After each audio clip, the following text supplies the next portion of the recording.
नमस्कार मंडळी, पुन्हा एकदा स्वागत आहे आपल्या एका नव्या व्हिडिओमध्ये।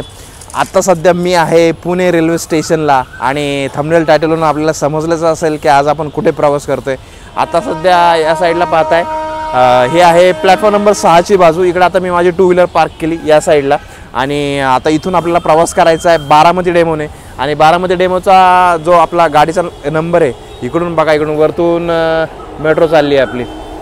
तर या साईडला इथं पुढे लिहिलं आहे 01511 01511 हा आपल्या गाडीचा नंबर आहे। आणि जवळजवळ 118 किलोमीटरचा प्रवास करून आता आपण चाललो आहे बारामतीला। आणि दौंडपर्यंत रस्ता सेम असणार आहे, पण दौंडच्या नंतर जो लाईन चेंज होणार आहे तर ती आपल्यासाठी एक नवीन एक्सपिरियन्स असणार आहे। तर आतापर्यंत आपण चॅनलला सबस्क्राईब केलं नसेल तर जरूर करा, नोटिफिकेशनची बेल दाबली नसेल तर जरूर दाबा। आणि हां, इंस्टाग्रामला आपण मला फॉलो करू शकता। इन्स्टा आय डी आहे puneri.humsafar। आणि आपण म्हणत असाल की बारामतीला का चाललं आहे एवढं लवकर, तर आपल्याला सर्वांना आत्तापर्यंत समजलंच असेल की बारामतीला आज आहे आपलं जे ST स्टँड आहे त्याचं इनॉग्रेशन महाराष्ट्र मुख्यमंत्री आणि उपमुख्यमंत्री यांच्या हस्ते ते होणार आहे। आणि ते ST स्टँड म्हणजे ST स्टँड नसून एक वेगळंच काहीतरी नवीन आपल्याला पाहायला मिळणार आहे। एक आपल्याला ते एका विमानतळाच्या धर्तीवर बनवलेलं आहे, तर त्याचा डिटेल व्हिडिओसुद्धा येणार आहे। एव्हाना या व्हिडिओच्या आधीच तो व्हिडिओ आलेला असेल, तर तो पण व्हिडिओ आपण नक्की बघा आणि हाही व्हिडिओ बघा। तर चला आता जाऊयात, पहिल्यांदा तिकीट काढू। इकडे समोरच या साईडला प्लॅटफॉर्म नंबर 6ला जायला रस्ता आहे ना, तिथंच आपल्याला तिकीट मिळेल। तर तिकडे जाऊन पहिलं तिकीट काढून घेऊ। आणि फायनली आता तिकीट काढले आणि तिकीट मला सुद्धा ॲक्च्युली मला वाटलं 70 रुपयाचं तिकीट आहे, पण तिकीट ज्यावेळेस मी काढलं ना त्यावेळेस आपण इथं पाहताय समोर 30 रुपयाचं तिकीट 120 किलोमीटरसाठी, म्हणजे 118 ते 120 किलोमीटर आहे एक्झॅक्ट सांगायचं म्हटलं तर। आणि 30 रुपयात म्हणजे किती स्वस्त दरात आपण प्रवास करू शकता हे पहा। आणि आत्ता आपण आलो आहे प्लॅटफॉर्म नंबर 6ला आणि समोर पाहताय आपली डेमो ट्रेन लागली। आता खरं तर डेमो ट्रेन ही नसते, ही आहे एका पॅसेंजर ट्रेनचे रेक्स आहेत। जर खरं म्हणायचं म्हणलं तर आपण इथं पाहताय बारामती, दौंड, निजामाबाद, पंढरपूर, निजामाबाद, पुणे या पॅसेंजरचे रेक्स आहेत आणि तेच बारामतीला सुद्धा यूज केले जातात। मला वाटलं जे आपले नवीन जे डेमोचे रेक्स असतात, जे आपल्या पुणे दौंड चालतं किंवा पुणे फलटण चालतं किंवा पुणे सातारा चालतं त्याप्रमाणे असतील, पण ठीक आहे, आपल्याला एखाद्या पॅसेंजर ट्रेन किंवा एक्सप्रेस ट्रेनमध्ये बसल्यासारखं वाटेल याच्यामध्ये। आणि सगळ्यात महत्त्वाचं म्हणजे आता आपल्या ट्रेनचं टायमिंग, तर आता ही ट्रेन आहे 7:05ची आणि याच्यानंतर पुण्याहून जर आपल्याला बारामतीला जायचं असेल तर दुसरी ट्रेन असणार आपल्याला संध्याकाळी 6:45 आणि जर आपल्याला बारामतीवरून जर इकडे यायचं असेल पुण्याला तर त्याचे ट्रेनचे टायमिंग आहेत सकाळी 7:15 ती बारामतीवरून निघते आणि दुसरी ट्रेन आहे ती बरोबर 4:55 निघते। आणि आता आपली ट्रेन 7:05 निघल्यानंतर याच्यानंतर आपला नेक्स्ट स्टॉप असणार आहे तो असणार आहे हडपसर।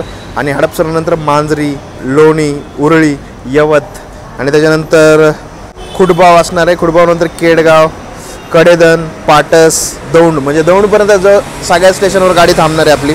आणि दौंडनंतर आपला रूट चेंज होणार आहे। त्यानंतर आपलं पहिलं स्टेशन जे असणार ना ते मलाडगाव, त्यानंतर शिरसाई, त्यानंतर काटफाळ आणि त्याच्यानंतर मग बारामती, असं मिळून आपण 118 ते 120 किलोमीटरचा प्रवास आपण करणार आहोत।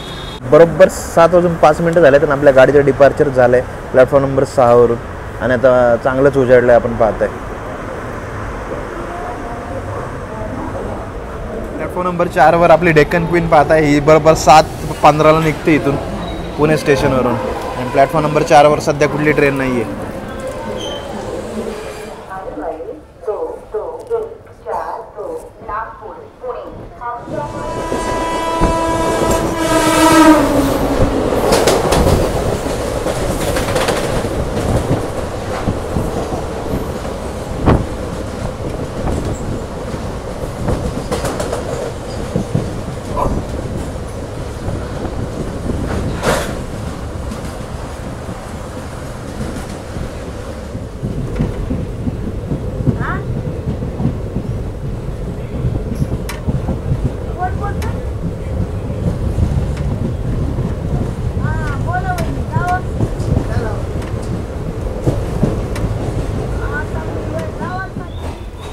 तर बरोबर 5 किलोमीटरचा आपला टप्पा पार केला आपल्या ट्रेनने। आता आपण हडपसरला पोहोचलो होतो आणि 2च मिनटाचा स्टॉप होता। बरोबर 2 मिनटात आता इथून निघालो आहे हडपसरवरून। हडपसरचं रिनोव्हेशनचं काम आपण पाहत आहे, कारण इथं पण लवकरच आपल्याला जे टर्मिनल स्टेशन आहे बनणार आहे, इथून पण काही ट्रेन एक्सप्रेस ट्रेन सुटतील। आता सध्या 1-2 ट्रेन आहेत, ते म्हणजे पुणे नांदेड आणि पुणे हैदराबाद, या 2 ट्रेन इथून निघतात।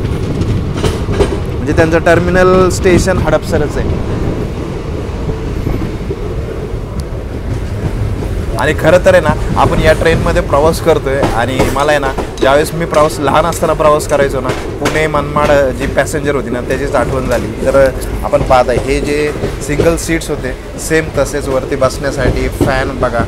या साईडला त्यावेळेस चार्जिंग सॉकेट होते की नाही माहीत नाही, पण इथे आता आठवत नाही खरं तर, पण इथं चार्जिंग सॉकेट वगैरे आहेत आणि बसण्यासाठी सीट वगैरे आपण पाहत आहे.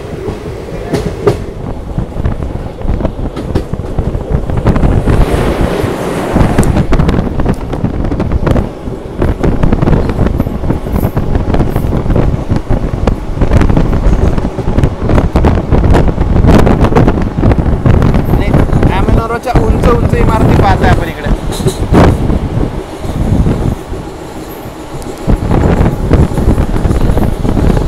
आपली सीट या साईडला आहे, सगळ्यात शेवटी बसलोय कारण का रेकॉर्डिंग वगैरे करायचंय. या साईडला वॉशरूम वगैरे आहे, वॉशरूम ठीकठाक आहे, वॉश बेसिन पण आहे आपण पाहताय, पाणी वगैरे येते, आरसा वगैरे आहे इथे.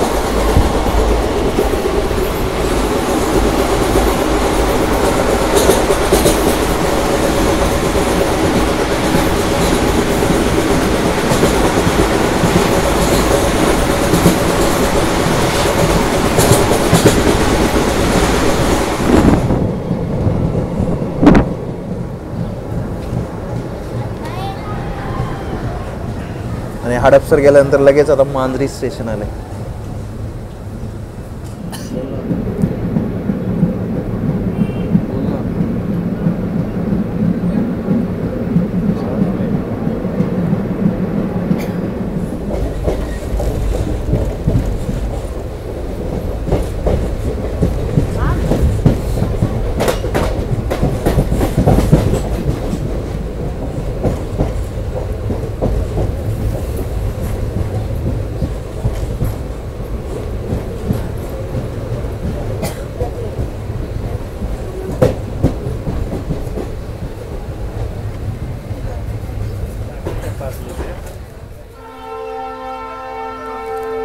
उरळी स्टेशनला आलो आता. उरळी आणि उरळी म्हणजेच उरळी कांचन 7:48 झालेत.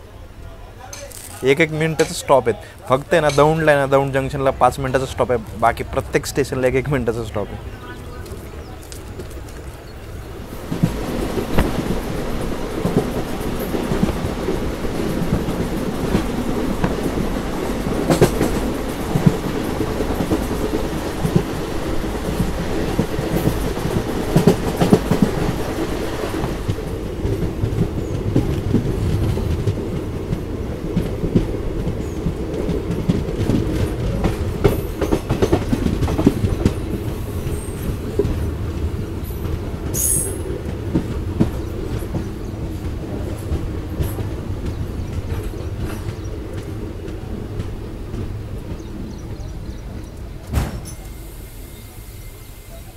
बरोबर 8 वाजलेत आता. यवत स्टेशन आपण पाहता, यवत स्टेशनला आलो आहे आणि मागचा डबा बरोबर इथंच आहे आणि पुढच्या साईडला लगेचच आपल्याला ग्रीन सिग्नल भेटला आहे. 1च मिनिटाचा स्टॉप आहे जसं मी आपल्याला सांगितलं आहे. खाण्यापिण्याचं आतमध्ये आपल्याला काही ऑप्शन अवेलेबल नाही आहे. खरं तर आता आपण ज्यावेळेस दौंडला जाऊ, दौंडलाच काहीतरी आपल्याला खाण्यापिण्यासाठी ऑप्शन्स अवेलेबल राहणार आहेत.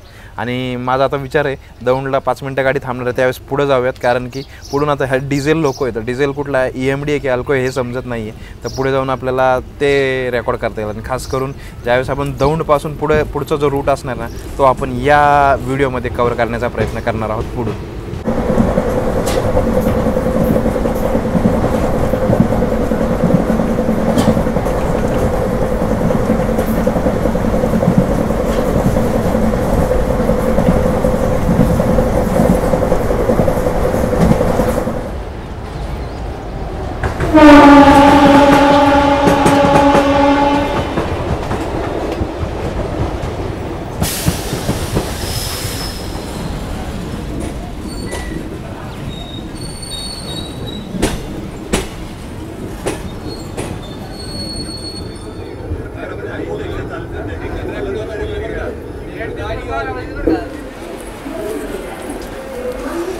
तर 75 किलोमीटरचा प्रवास करत आता आपण पोहोचलो दौंड जंक्शनला. आणि आता सगळ्यात पहिलं आहे ना, पुढच्या कोर्सपर्यंत जाऊयात, कारण की आता पुढचं जे सेक्शन आहे ते आपण कधीच कव्हर नाही केलेलं, ते कव्हर करायचं आहे आपल्याला. तर इकडे आपल्याला खाण्यापिण्याचे भरपूर सारे ऑप्शन्स पाहायला मिळतात. इकडे बघा वडापाववाला इकडे थांबलाय वेंडर, आणि जंक्शन आहे ते एक लाईन इकडे आता सरळ सोलापूर, आणि आपण चाललोय दुसरीकडे, ती म्हणजे बारामती, आणि आलोय पुण्याकडून.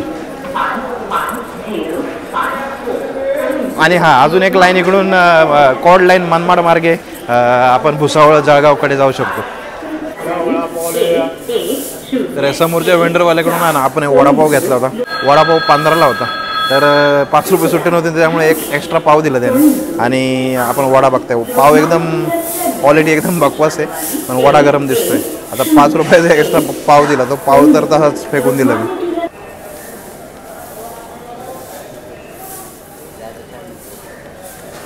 वडा मात्र टेस्टी चांगला आहे. पावाची क्वालिटी जरी चांगली नसते, वडा चांगला आहे.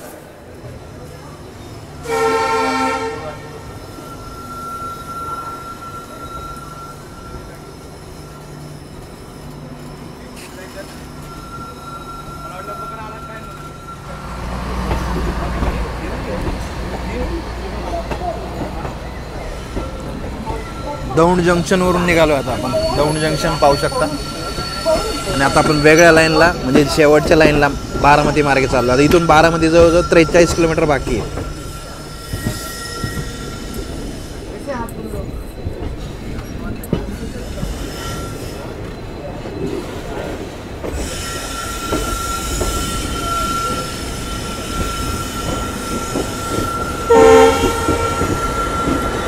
आणि आपलं EMD पाहताय, आपलं WDP 4D लोकोमोटिव्ह, आणि आता आपण लागलो बारामती लाईनला. तर नेक्स्ट आपला जो स्टॉप असणार आहे तो म्हणजे मालाडगाव.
नऊ वाजून 7 मिनटं झालेत. आता आपण पोहोचले मलाडगावला.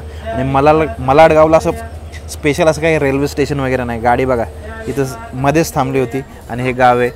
1 मिनटाचा स्टॉप घेतला बरोबर गाडीने इथे.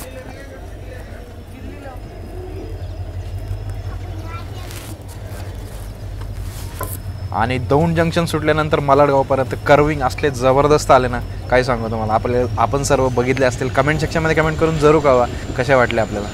आणि बोलतोय तर कर्विंगमध्येच गाडी चालू आहे सध्या. खाली बघा इकडे कॅनल आहे, पाणी नाही कॅनलला.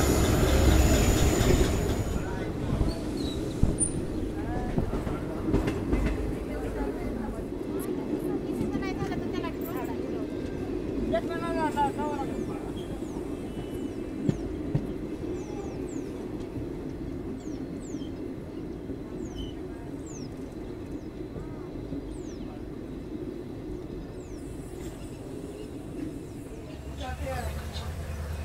17 झालेत आता आपण पोहोचलो शिरसाईला. 55 किलोमीटरचा प्रवास केलाय.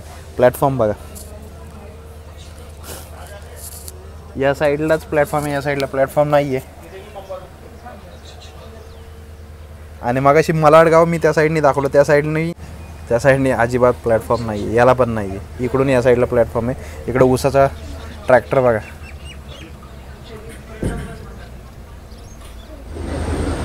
याच्यानंतर आता स्टॉप येणार आहे तो म्हणजे काठफाळ्यानंतर मग बारामती. जवळजवळ आता 23 किलोमीटरच राहिले आणि संपूर्ण आपल्याला ग्रामीण भाग दिसतोय. ग्रामीण भाग जर अनुभवायचा असेल तर जरूर एकदा या ट्रेनने सुद्धा आपण प्रवास करावा. खास करून हे दौंड ते बारामती सेक्शन आहे, हे मस्त वाटलं मला एकदम. पहिल्यांदाच आलो मी या साईडला. इकडे बघा धूर आपला EMD कसा सोडतोय.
नऊ 35 झालेत बघा आत्ता. काठफाळ म्हणून जे पुढचं स्टेशन आहे, लोक बघा कशी उतरतात. ते अजिबात प्लॅटफॉर्म वगैरे काय नाही इकडे.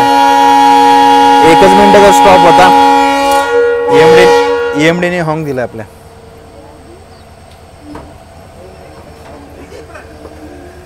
इंटरेस्टिंग आहे खरं तर. 2-3 स्टेशन आपण बघितले, अजिबात प्लॅटफॉर्म वगैरे काय नाही. एक स्टेशनला या साईडला प्लॅटफॉर्म होता आणि या साईडला रिक्षा वगैरे थांबल्यात.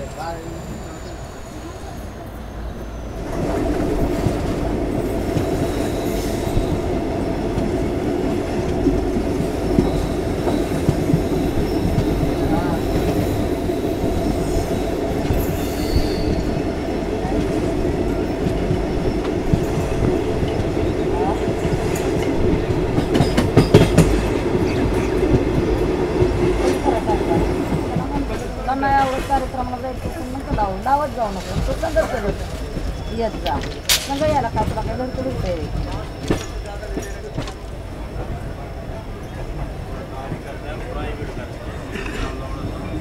मला पण मार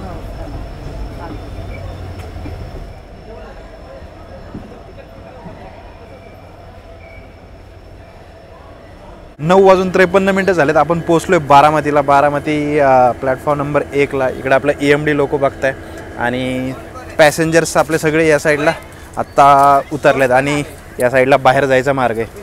तर मंडळी, आपल्याला हा व्हिडिओ कसा वाटला मला कमेंट सेक्शनमध्ये कमेंट करून जरूर कळवा. खरं तर हा रूट दौंडपर्यंत माझ्यासाठी नवीन नव्हता, पण दौंडपासून आपण बारामतीपर्यंत आपण प्रवास केला आणि खास करून जे कर्व्ज आले याच्यामध्ये ते ह्या रूटचं मला सगळ्यात बेस्ट आकर्षण वाटलं आणि मी जास्तीत जास्त ते आपल्याला दाखवण्याचा प्रयत्न केला आहे. आणि आपली पूर्णपणे गाडी मोकळी झालेली आहे. आता ही गाडी संध्याकाळी 4:55 निघणार आहे इथून.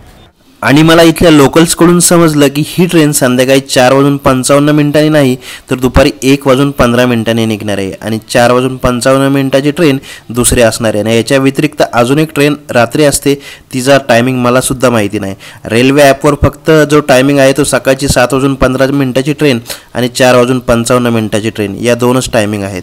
त्यामुळे आपण सुद्धा ज्यावेळेस प्रवास कराल तेव्हा या गोष्टीची काळजी जरूर घ्या. तर चला आता जाऊयात. आणि सगळ्यात विशेष म्हणजे 30 रुपयात आपण पुणे ते बारामती हा प्रवास करू शकता. सगळ्यात चीप वे आहे जर आपल्याला प्रवास करायचा असेल तर. चला आता जाऊयात बाहेर आणि मी आपल्याला बाहेर जाऊन भेटतो. आता स्टेशनच्या बाहेर आलो आहे. आत्ता आपण पाहताय बारामती रेल्वे स्टेशन आणि इथं रेनोव्हेशनचं काम चालू आहे असंच दिसतंय. आणि सगळ्यात महत्त्वाचं म्हणजे आता 118 किलोमीटरचा प्रवास केला आहे आपण आणि इथपर्यंत पोहोचलो आहे. तर प्रवास एक नंबर झाला. तर आता जायचं आहे बस स्टँडला, कारण बस स्टँडचं आता इनॉग्रेशन होणार आहे. महाराष्ट्राचं सगळ्यात मोठं ST स्टँड आणि एखाद्या विमानतळाला सुद्धा लाजवेल असं असणार आहे ते. तर चला जाऊयात आता तिकडे आणि हा व्हिडिओ इथेच संपूयात. आपल्याला हा व्हिडिओ कशा प्रकारे आवडला असेल तर लाईक करायला विसरू नका. तर चला मग भेटूयात अशाच एका नवीन व्हिडिओमध्ये. तोपर्यंत जय महाराष्ट्र.